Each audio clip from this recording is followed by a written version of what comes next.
Good afternoon, everyone. Today we are going to be making ciabatta buns. And ciabatta buns take a while to make. If you've seen my French bread recipe, you know that took a while, hours and hours and hours, because you're waiting for a lot of rising, you're waiting for your starter to ferment. This is not unlike that, except it takes even longer. Okay, so the first step in making ciabatta is to make your starter. It's called a biga. So you start with your flour. This is just 1 cup of flour, not much. You add to that half a cup of slightly warm water, not very warm.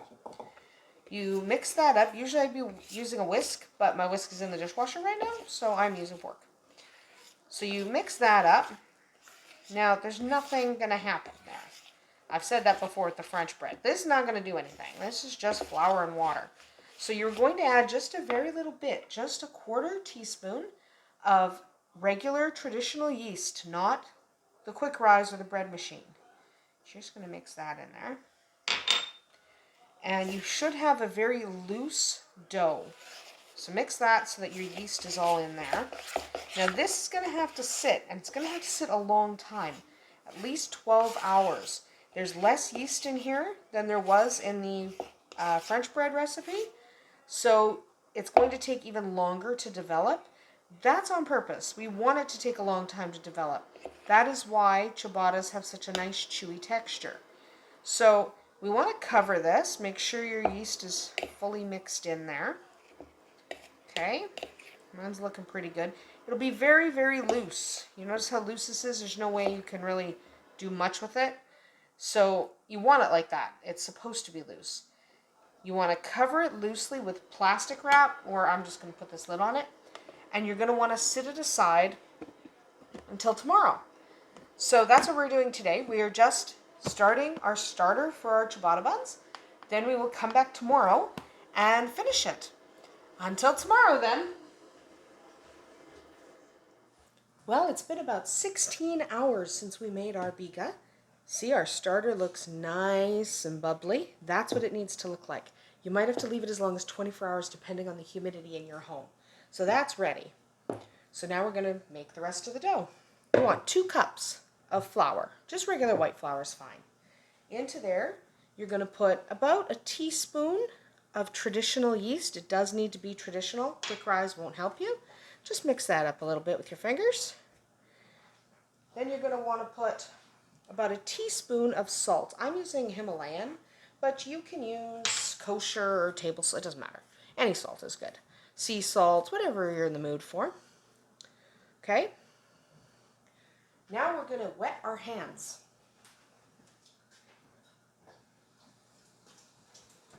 Wetting our hands will keep dough from sticking to them.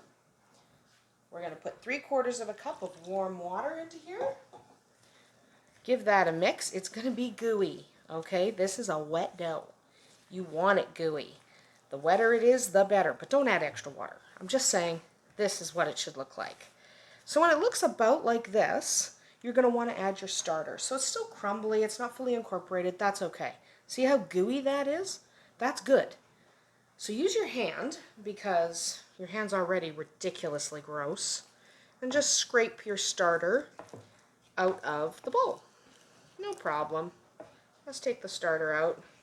Starter's gooey too, that's good.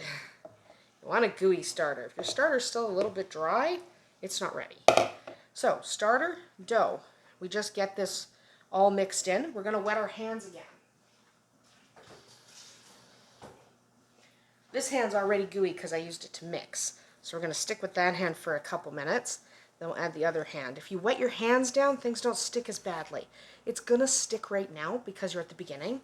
But when we come back and do our stretching and turning, it won't stick quite so badly. Just going to get in there. So you want to get as much off your hands as possible. This is normal. It's supposed to stick. It's supposed to stick and be kind of stringy. So we're going to kind of just make sure it's all incorporated. So we're going to push it, flip it. We're not truly kneading, because we're not kneading this dough. We're just incorporating the flour. And it's going to still be sticky. It doesn't matter what you do here. You want it sticky. Very gross, very sticky. that's okay. That's a good ciabatta if it's sticky. That's what we want. It's just like when you're making French bread, it's supposed to be a sticky dough. Okay, so we're just going to get as much off our fingers as we can here. Okay. You can use your dough to kind of wipe down the sides of the bowl like I've been doing, just so you get as much of the flour in there as possible. Now, it's not going to be perfect. It doesn't matter what you do. This is not going to be a perfect dough, okay, because it's the beginning of your ciabatta. It's supposed to look a mess. So you notice that doesn't look like a nice shiny bread dough.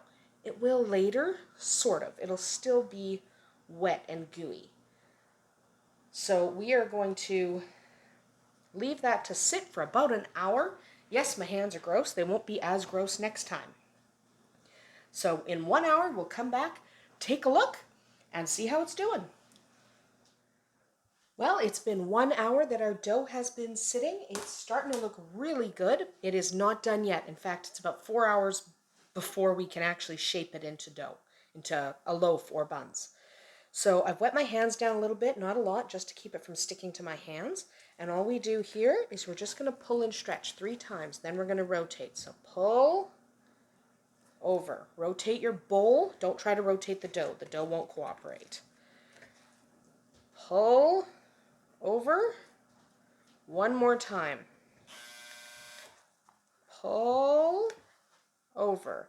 Give it a press. Now we're going to let it sit for another hour. We're going to do this a few times. All right, round 2. See, it's already looking better. What you want to do is start where you stopped for pulling. Wet your hands down, okay? Exactly the same as we did before. We're just going to loosen this off, pull it, fold it over itself, give it a bit of a push. Turn it, loosen this off, pull, fold over. 1 more turn. Pull, turn. And that's it for round 2. There are a total of 4 rounds. I know it's annoying. It is a little bit tedious, but I promise it works out beautifully. So we're going to cover it again, loosely cover it. You don't want to lock the air in or out. So loosely cover it, set it aside for another hour. All right, we are back for round 3. I promise we're getting there. Just dampening my hands at the sink. You can use a bowl of water or a damp paper towel. I like to make sure between my fingers I get water just so it doesn't stick so badly. But you can see it's quite jiggly now. It's actually very nice. So we're going to do, again, exactly the same as before. Okay? Pull and fold. Pull, fold. 3 times. 1, 2,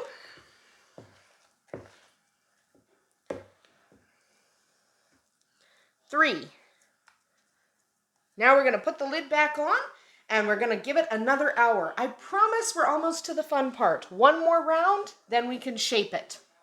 All right, last time, I promise. Then we'll do something more fun. So again, wet your hands down. This is very sticky. This is much stickier than French dough, because this is ciabatta. So, 3 pulls, 1, 2, and 3. Now what you're going to want to do is you actually want to turn this over now, because we haven't done that yet. So you want to turn this over and let it sit in the bowl. You're going to cover it again, and then you are going to wait 1 hour before we shape it. Then we will actually get to the exciting part of making ciabatta. Back in an hour. All right, so we have finished twisting and turning that dough, thankfully. Now we get to prep our pan and then put the dough into the pan. I'm using just a cake pan. You can use a casserole dish, whatever shape you want your bread. I'm doing this so I can cut it into buns. I'll cut it into 8 buns. You're just going to want to spritz your pan with a little bit of cooking spray. You don't need a ton, but enough. I mean, it's going to be a sticky dough. It's a very sticky dough, actually. A little spritz. So now you're going to take some cornmeal, and you want to dust the bottom of the pan with cornmeal. I find it's easiest if you let the cornmeal just kind of slip between your fingers. A nice dusting happening. Very nice, very nice. Nice, nice, nice. Okay, you don't need too much, but enough. You're going to want to get your dough should look something like that. Okay, nice and poofy. So, you're going to wet your hands down because, again, this is going to be sticky. So wet your hands down, nice and wet here. You're going to want to just kind of dump this. Now, you don't want to let it turn. So when you lay it down, you're not turning it upside down now because you don't want cornmeal on your top, just your bottom. So you just scrape that out of the pan, out of the bowl, sorry. Scrape, scrape, scrape. Now what you're going to want to do, and if you have to re-wet your hands a couple times, you should do that. So you just want to press it in. I'm going to re-wet my hands again because you see how it starts to hold onto your hand? That means you need to wet your hands again. You don't have enough water. So I'm just wetting mine in the sink. You can use a bowl of water or a damp paper towel. Depends how far you are from your sink. So just press this into the pan, nice and pressed. Now it's going to rise for a good hour and a half, 2 hours, depending on the humidity where you are. Here it's humid today, so it might be done in an hour. So just kind of press it into the pan. If it doesn't make it all the way into the corners, that's okay, it's going to rise. So you just press it in. You can do this without a pan. You can do it on just a cookie sheet, but this dough does spread. So it'll be hard to contain it. It's supposed to be nice and wet. Okay? So we're going to stick that in a safe place to rise. I'm going to use the microwave. You don't have to. Just getting the dough off my hands for a second. So while you stick that away to rise, either cover it or put it somewhere safe, like in the microwave. So now we're going to prep our oven. This is important, okay? So we're going to set, you want to cook this hot, 450. This has to heat for an hour. Even though your oven says it's preheated, it's not preheated enough. So 450 degrees Fahrenheit. Then you want a small cake pan. You want to take that small cake pan and put it on the lowest rack of your oven. I'm going to take that pan out, put it on the lower rack, move your secondary rack to the middle position. Okay, that cake pan needs to get hot. You're going to throw about 1.5 cups, almost 2 cups of ice in there. Okay, and you want that pan hot so the ice immediately starts to melt. Okay, so we are done for another hour, hour and a half. Then we will come back and bake our buns. All right, so our dough is now risen in the pan. Now at this point I can slice to create individual buns. I'm going to use this. This is what this is for. However, I'm going to wet it down first in the sink.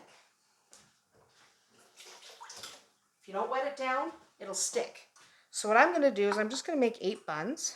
Push straight down, lift straight up.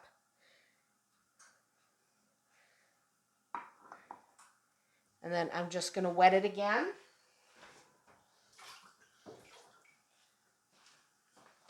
Then we're going to divide in half here. And half again. And your oven should be preheated now. Yeah, see there it gets sticky, so you have to wet it again. Do that again because my blade was a little too dry. All right, so your oven should be heated to 450 degrees Fahrenheit. You are going to want a little bowl of ice cubes. I have about a cup and a half ice cubes here sitting ready to go. Okay, we are going to do this by putting the buns in the oven. Then we're going to throw the ice cubes in the baking tray that's already in there. Remember, we put that cake pan. So here we go. Now, I'm going to get a glove because it's actually going to be very, very hot. So what we want to do, sorry for the bad angle there, take our buns, put them on the top rack. Pull out the cake pan, Sorry for the very bad angles. I want to do this quick. Ice cubes in. Some of my ice cubes didn't come out. Ice cubes. Put this back in underneath. Close that up right away. Now we are going to leave that closed. Okay? We're not going to open it for at least 30 minutes. Probably closer to 40, but at the very least 30 minutes. You want that humidity trapped in there so that your buns are ciabatta and not just regular bread. So now we're going to ignore it for half an hour. So our ciabatta buns were in the oven for 35 minutes, which is why they look so nice and colored, because we do want a little bit of color. They are piping hot because they literally just came out. So you want to remember to keep that oven closed. Keep the oven door closed. So we're just going to attempt with my burning fingers. Yes, they're hot. To take one off so you can see the inside. Ow. But that's what a decent ciabatta should look like on the inside. You'll notice the cornmeal on the bottom helped keep it from sticking. They are super, super hot. And they are also super delicious. You'll be quite impressed, and so will everyone else. They're not easy to make. They're a little tedious. They're worth the time. So thanks for joining us today as we made ciabatta buns. If you'd like to see more of our videos, please like and subscribe so that we'll continue to keep baking for you. See you tomorrow.